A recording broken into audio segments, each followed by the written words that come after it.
nkulisa omutanda olw'okutuuka ku mazaalibwa ge yogayoga beene.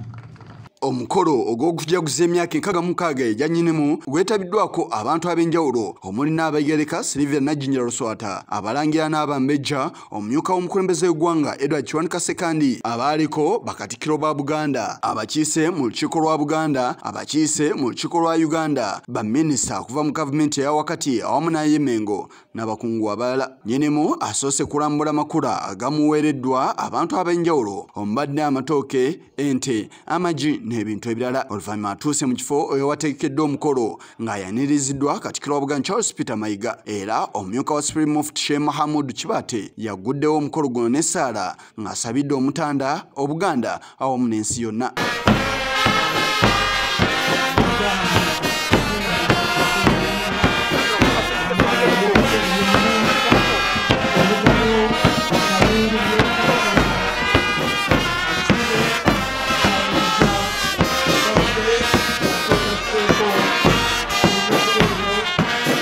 Ssentebe w'akakiiko akateesiteesi Dr. Prospers Nankindu Kavuma awozezza olutabaalo olw'enteekateeka yonna. Mwenda twabadde n'olusiisira lw'ebyobulamu ku mwalo ebisaabala kubanga twategeezebwa nti abavubi obulwadde abeekuulisizaamu ate mbu balina n'enzikiriza egamba nti bw'osuula obutimba n'ofuna n'abakyala bangi okukwasa ebyennyanja bingi. Naye twategeezebwa Dr. Fiona Kalinde ono yakulemberamu nti abavubi bakyusizza nnyo enkola yaabwe. Wano wabaddewo n'omuvubuka John Kintu ng'alina akawuka ka siriimu ayogedde ku lwa banne okuggyayo omulamwa gw'amazaalibwa ogutambulidde nti abavubuka babeere basaale mu kulwanyisa ekirwadde kya mukenenya. Obulamu ne bugenda. Ssaabasajja Kabaka bw'avaayo n'osiima okubeera omuyima mu Uganda ne Afrika yonna okulwanyisa mukenenya. Ffe ng'abavubuka twamanya nti toli musanyufu olw'okuba siriimu atta abantu, wabula kabonero akalaga oyo alina akawuka obutasiiga mulala. Ssaabasajja Kabaka n'obwetowaze obungi ng'eyazze okwogerera abaana abalina akawuka ka mukenenya, tusaba waakiri osiime mu mwaka otusinkanengayo omulundi gumu tusobole okuwulooperangayo bye tuyitamu, owulireko ku bulamu bwaffe butale tubutambuza obuli ku ddagala eritamirika. Katikkiro Charles Peter Mayiga alambise omulamwa gw'omwaka guno ogutambuliziddwako ebikujjuko by'amazaalibwa abavubuka okuba ku mwanjo mu kulwanyisa akawuka ka mukenenya. Ono era alambise n'emiramwa egy'enjawulo egyaguliziddwako amazaalibwa gano. Okuva omwaka oguwedde essira liri ku kulwanyisa endwadde ya mukenenya. Twalwanyisaako obulwadde obw'okutonnya fistula, ne tulwanyisa obulwadde obwa nnalubiri sickle cell, ate kati tuli ku bwa mukenenya. Kyokka olw'okubalukawo kw'ekirwadde ekya COVID-19 Kabaka yasiima n'ekirwadde kino tukikolere kaweefube tukirwanyise.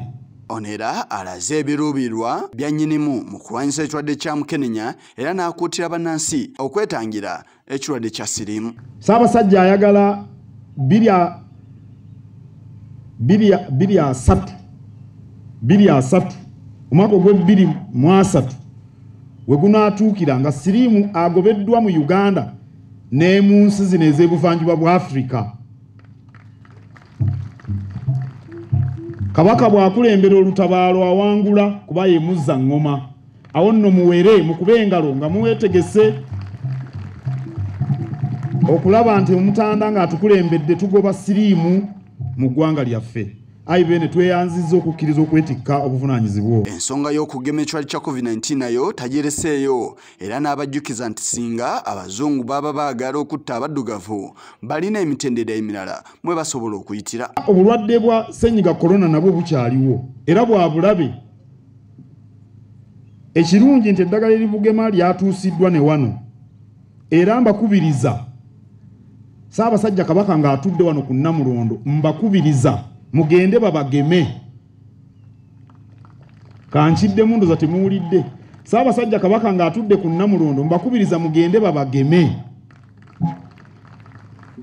Eddagala teririna bulabe era nange baamaze okungema olunaku lwajjo mundaba ndi wano.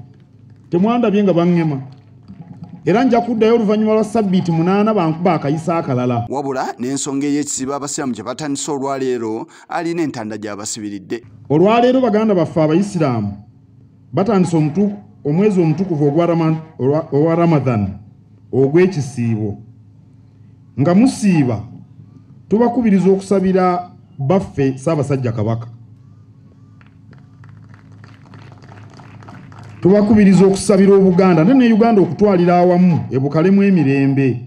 Era tubaagaliza ekisiibo kino kye mutandise kiveemu ebibala nkumu. Omumyuka w'omukulembeze w'eggwanga Edward Kiwanuka Ssekandi asiimye okwewaayo nnyinimu kwakoze eri Obuganda okutabaganya abantu okubafaako mu byobulamu n'ebintu ebirala. Ono era alina n'entanda gy'amusibiridde okuva mu Zabbuli. N'enkolagana ennungi n'okugatta abantu ba Buganda mu Uganda ey'awamu.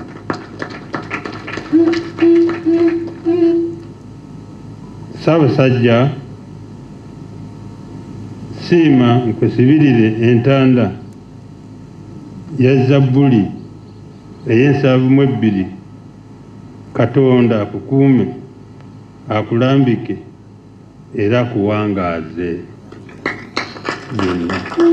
Oluvannyuma nnyinimu asaze keeki ng'akabonero ak'emyaka 66 era abalangira awamu n'abambejja b'eŋŋoma ne bagabula abagenyi b'abeene abeetabye ku mukolo guno. Luno twasibye luwombo sibisiike omerwe buddo ffe tuyimba tukukolesa kabaka waffe n'omukenenya katira.